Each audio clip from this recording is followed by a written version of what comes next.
Lorsque nous perdons un proche, cela vient réactiver notre blessure originelle, qui est la blessure de la séparation d'avec la source, d'avec notre véritable maison. Oui, car la naissance est célébrée sur notre terre, mais pour l'âme, elle représente un passage douloureux, un passage de sa famille d'âme d'un plan vibratoire très élevé et très lumineux à la densité terrestre, dans un corps physique qui peut enfermer, oppresser l'âme. Finalement, l'arrivée sur Terre est plus difficile à vivre pour une âme que son départ, car lorsqu'elle s'incarne, elle doit abaisser sa fréquence vibratoire, rentrer dans une enveloppe charnelle et s'adapter aux énergies de notre planète qui sont encore très lourdes, avec la maladie, la dualité, la souffrance, les violences, la colère, la tristesse, les carences. Alors qu'une âme qui quitte la terre retrouve sa liberté totale, quitte ce corps parfois trop lourd, trop souffrant, peut à nouveau élever sa vibration et retourner dans des plans vibratoires plus élevés, plus lumineux, et retrouver d'autres âmes qui ont quitté la terre bien avant elle. Nous avons tous déjà perdu un être cher, et nous vivons alors dans cette douloureuse illusion que l'autre est parti définitivement, ou que nous sommes séparés l'un de l'autre.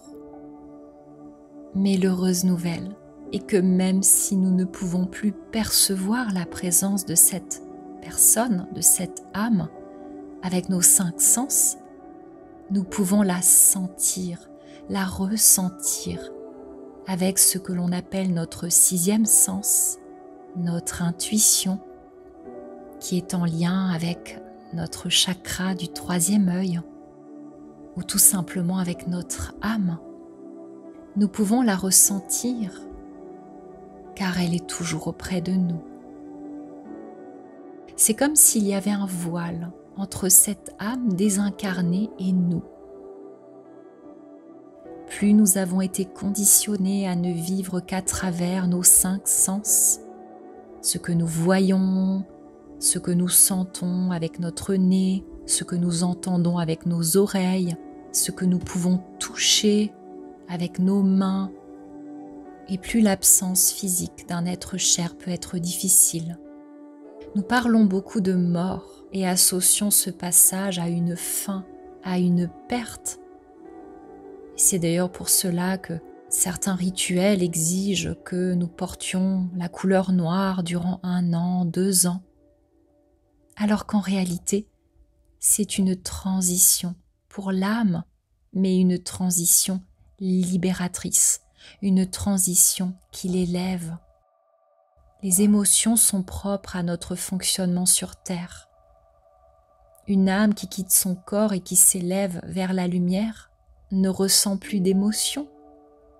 Elle est simplement baignée dans l'amour de la source.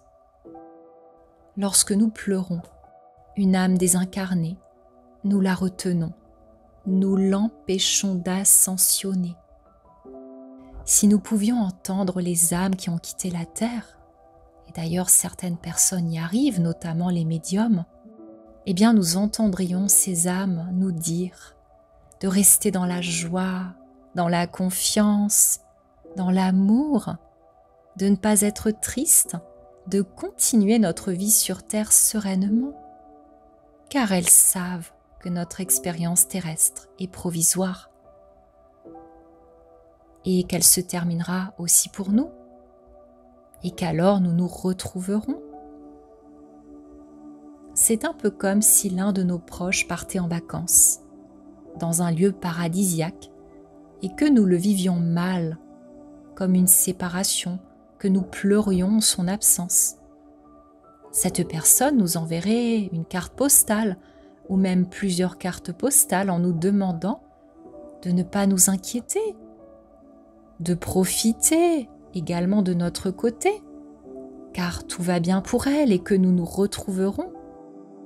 Alors oui, c'est vrai, il y a des âmes qui ont du mal à partir dans la lumière, à s'élever, car elles sont justement retenues par leur corps émotionnel, par toutes ces émotions trop lourdes de basse fréquence, comme la colère, la culpabilité, ou encore par un trop grand attachement aux choses matérielles de la terre, comme leur maison, leur argent, leurs possessions matérielles, ou encore parce qu'elles sentent que les proches qu'elles laissent sont trop accablés par le chagrin.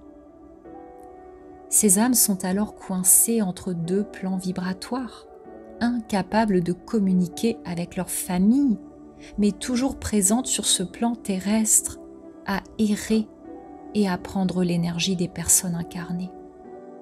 Ce n'est pas souhaitable. Alors le plus beau cadeau que nous puissions faire à ces âmes qui ont quitté leur corps est de leur envoyer de l'amour, de se souvenir d'elles avec joie, de les laisser continuer leur voyage sereinement, de ne pas chercher à les retenir dans ce plan vibratoire.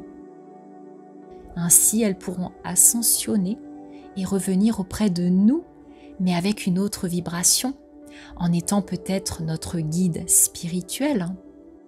Ce qui est merveilleux est que la physique quantique, les sciences de façon générale, sont en train de confirmer ce que la sagesse ancestrale prône depuis des millénaires, à savoir que l'âme survit au corps physique, que la mort n'est qu'un passage, c'est uniquement notre corps qui se transforme, mais notre âme ne fait qu'en sortir. Alors en ce jour particulier, je voudrais vous rappeler que nos proches défunts peuvent communiquer avec nous et essaient de nous montrer qu'ils sont toujours là, mais autrement, plus avec une enveloppe charnelle.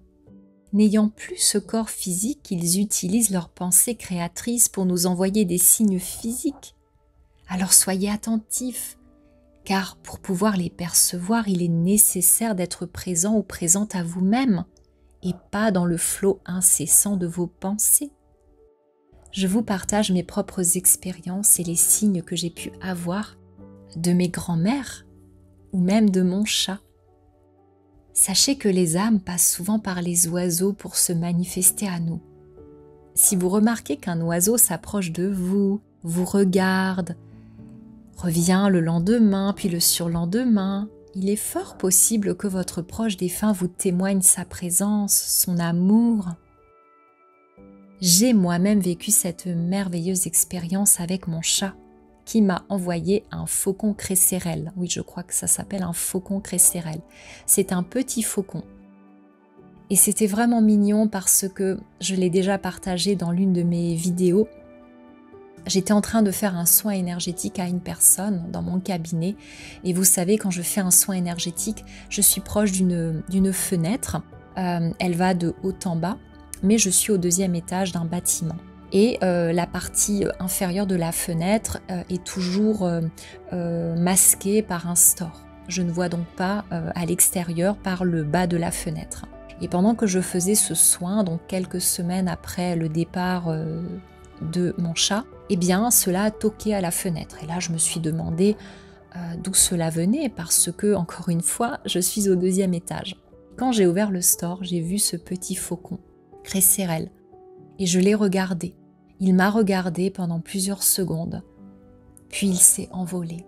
Et vous savez ce qui m'a interpellée, outre le fait que ce faucon se soit posé sur le rebord de ma fenêtre et m'ait toqué à la fenêtre pour me regarder, c'est qu'il ressemblait énormément à mon chat. Mon chat était un petit chat, c'était une femelle, et c'était une petite femelle tigrée. Et ce faucon avait vraiment les mêmes couleurs que mon chat. Et justement, j'attendais que l'âme de mon chat me prévienne de son départ, du moment où son âme souhaiterait s'élever dans la lumière. Parce que vous savez, souvent l'âme d'un animal notamment, reste quelques semaines, voire quelques mois avec ses maîtres. Et à un moment donné, l'âme est prête à s'en aller. Et j'avais demandé à l'âme de mon chat de me prévenir du moment où elle serait prête à ascensionner pour que je puisse l'accompagner par un rituel. Et donc j'ai compris à ce moment-là que mon chat, son âme était en train de m'indiquer que le départ était proche. Et j'ai trouvé vraiment cette expérience incroyable. Les papillons peuvent également être un signe fort. Je me souviens, l'an passé, jour pour jour, le 1er novembre 2023, ma grand-mère venait de s'en aller. Ma grand-mère a quitté son enveloppe charnelle le 31 octobre 2023.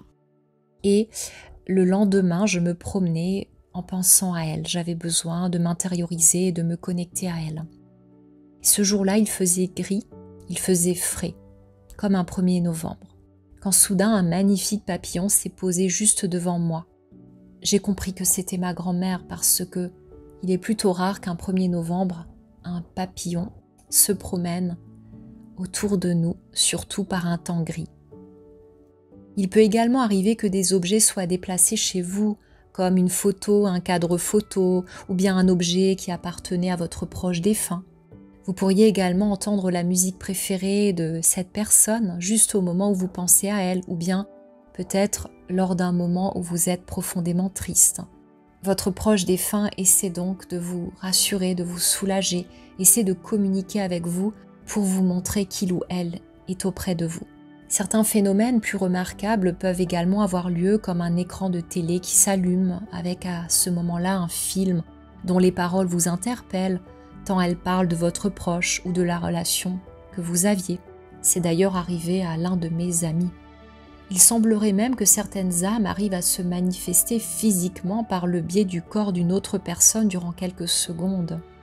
Et certaines âmes ont plus de facilité que d'autres à se manifester.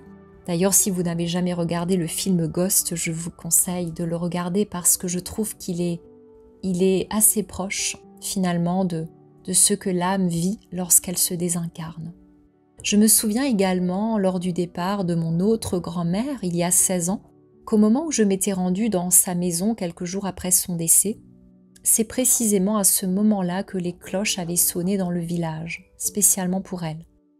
Il faut savoir que, lors d'un décès dans un village, les cloches de l'église ne sonnent qu'une seule fois pour ce décès. C'est ce qu'on appelle le glas, mais l'on ne sait jamais à quel moment exactement, durant les jours qui précèdent les obsèques. Ma grand-mère avait donc attendu mon arrivée devant chez elle pour faire sonner les cloches. J'avais trouvé cela vraiment merveilleux et surtout je m'en étais rendu compte. Et la voisine de ma grand-mère me l'avait dit. Au moment où les cloches ont sonné, elle m'a rendue attentive au fait que ces cloches qui sonnaient, c'était pour ma grand-mère. Je me souviens également de la première fois où je m'étais rendue au cimetière quelques jours après les obsèques. Il faisait gris, mais précisément au moment où j'étais arrivée devant la tombe de ma grand-mère, un magnifique rayon de soleil était venu me caresser le visage. Et autre chose très belle également, ma grand-mère, qui était donc décédée il y a 16 ans, était décédée quelques jours après Noël, fin décembre. Eh bien, elle m'a envoyé un merveilleux cadeau puisque quasiment 1 an après, jour pour jour, ma fille était conçue.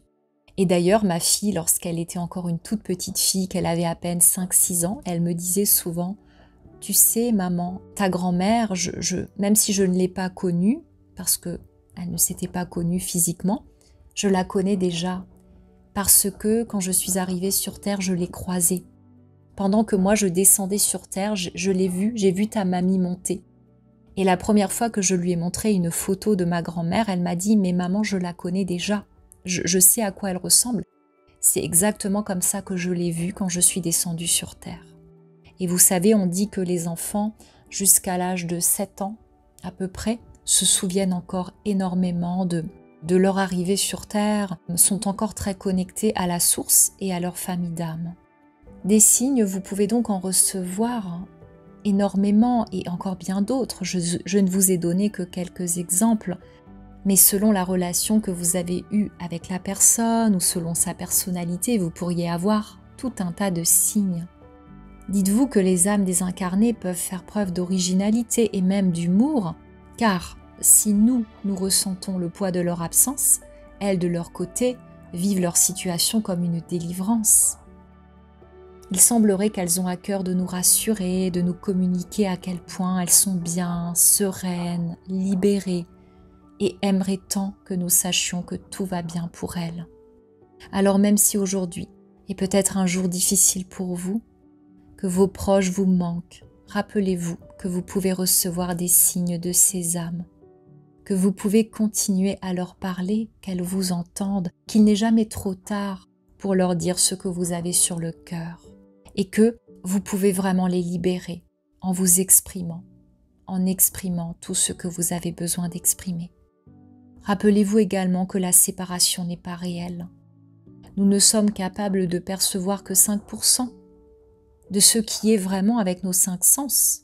Les médiums, les personnes très connectées, les personnes clairvoyantes, clairaudientes, clairsentientes, etc. Toutes ces personnes qui ont de véritables capacités intuitives et médiumniques arrivent à sentir le monde de l'invisible et sentent bien ces âmes. Le voile entre notre plan terrestre et ce que l'on appelle l'au-delà, ce plan vibratoire plus élevé, est d'ailleurs de plus en plus mince. De plus en plus de personnes, et surtout les enfants, perçoivent facilement cet au-delà, mais ne savent pas toujours comment l'exprimer. Il arrivera un temps où nous ne vivrons plus la désincarnation des âmes comme un deuil, comme un fardeau, car nous serons tous capables de sentir ces âmes, même lorsqu'elles ne seront plus dans leur corps physique. Rappelez-vous que nous sommes bien plus qu'un corps. Notre corps n'est qu'un véhicule, c'est notre véhicule terrestre. C'est comme un vêtement, mais nous finirons tous par le quitter pour retrouver cette légèreté vibratoire et revenir à la source, celle de laquelle nous sommes tous issus. Alors en ce jour, que diriez-vous que nous allumions une bougie blanche et que nous posions l'intention d'appeler la lumière de la source en nous, autour de nous, dans nos logements, dans nos familles, et de rayonner cette lumière depuis notre cœur, tout autour de nous, en visualisant que nous envoyons cette lumière à toutes ces personnes que nous aimons tant, mais qui ont quitté ce plan vibratoire. C'est le plus beau cadeau que nous puissions leur faire. Et nous pouvons le faire depuis chez nous, sans forcément nous rendre sur une tombe au cimetière ou bien dans une église ou dans un autre lieu religieux ou spirituel. Nous pouvons allumer cette bougie de manière symbolique également si nous n'avons pas de bougie à notre portée. Nous pouvons visualiser que nous allumons cette bougie. Alors aujourd'hui, soyons tous des bougies allumées pour illuminer nos vies, pour illuminer nos âmes, notre terre et toutes les âmes incarnées ou désincarnées. Et pour terminer, je souhaiterais partager avec vous un merveilleux message que ma grand-mère m'a transmis quelques jours après son décès. Cette grand-mère qui a quitté son corps physique il y a exactement 1 an, le 31 octobre 2023. J'ai une amie qui est médium. Et mon amie médium était au courant que j'avais perdu ma grand-mère, mais n'en savait pas plus. Et surtout, je n'avais rien demandé à mon amie médium. En revanche, j'avais parlé à ma grand-mère après le départ de son âme. Je lui avais dit, je crois que c'était le 1er novembre, je lui ai dit, tu sais mamie, si tu as un message à me faire passer, tu peux passer par mon amie médium. Eh bien, je crois que ce n'est pas tombé dans l'oreille d'une sourde, puisque quelques jours avant les obsèques de ma grand-mère, mon amie médium m'a contactée en me disant « Sophie, j'ai des messages pour toi de ta grand-mère ». Elle a senti qu'une âme cherchait à rentrer en contact avec elle, mais elle ne savait pas qui était cette âme. Et elle a compris au fil des échanges et des informations qu'elle recevait qu'il s'agissait de messages pour moi, de ma grand-mère. Bien sûr, je ne vais pas partager tous les messages qu'elle a pu me transmettre dans cette vidéo, mais je tenais à partager avec vous certains messages qui pour moi sont universels. Ma grand-mère m'a demandé de ne pas porter du noir le jour de ses obsèques, elle m'a demandé de porter du blanc. Ce qui nous prouve à quel point les âmes, une fois qu'elles sont passées de l'autre côté du voile, elles ne souhaitent absolument pas que nous soyons dans le deuil, bien au contraire. Et le blanc, c'est la couleur qui symbolise la pureté, la lumière. Alors ce jour-là, j'avais décidé de lire un texte pour elle et j'ai porté du blanc. Elle a également demandé à ce que, à la fin de mon discours, du texte que je souhaitais lire pour elle, je rajoute les phrases suivantes. La vie est douce, la vie est lumière. Et j'ai trouvé ces deux phrases tellement merveilleuses. Et au moment où je les ai lues, j'ai senti qu'elle était auprès de moi. Je me suis sentie traversée par une émotion intense et surtout par beaucoup d'amour. Ma grand-mère m'a aidée à lire ce discours parce que bien évidemment, vous imaginez que j'ai eu beaucoup d'émotions de devoir lire ce texte devant tous nos proches. Mais j'ai vraiment senti une vague d'amour traverser toute l'assemblée et j'ai vu l'émotion sur les visages de toutes les personnes qui étaient présentes. Alors voilà, ma grand-mère m'a transmis ces messages et grâce à mon amie médium, j'ai su également qu'elle était légère et heureuse, qu'elle se sentait libérée et qu'elle avait déjà pu faire des allers-retours vers la lumière. Ma grand-mère ayant pu partir vers la lumière, elle a également pu revenir vers moi pour me transmettre des messages lumineux. Et c'est ce que j'essayais de vous dire.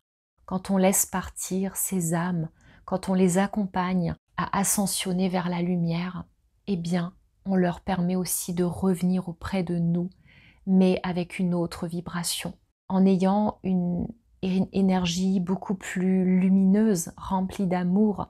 Et de cette façon, ces âmes peuvent vraiment nous accompagner comme des guides remplis d'amour et de lumière.